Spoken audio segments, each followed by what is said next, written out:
So if this was like a nylon, I usually put that in sideways. The stock servos are looser fitting.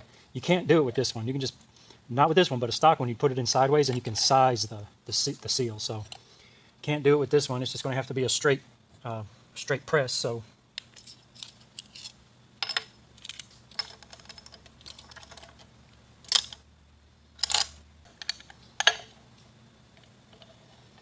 kind of feeling for it to bind and working it. When I feel it stop I just kind of work it around. You don't want to scar that shaft or that top hat there.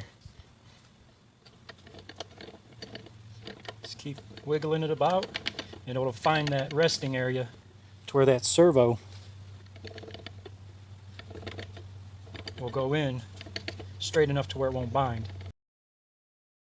Now this has where they stamp them, okay, or where they cut them, it's kind of a rolled edge. That rolled edge goes towards the pressure. You want a square edge against where it's pushing.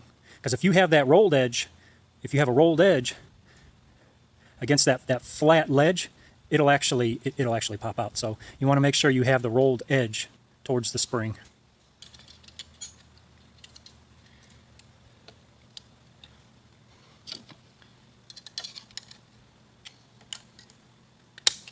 You just don't want to push it into place because it'll grab some aluminum and get underneath it.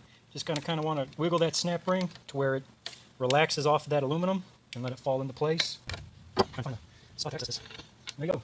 You got to make sure you wiggle that because that top hat, that hat right there is really, really tight and you don't want it to bind, catch, and then scar the bore or damage the servo. There you go. A real servo. Go get yourself one and go blow a gear in someone's ear.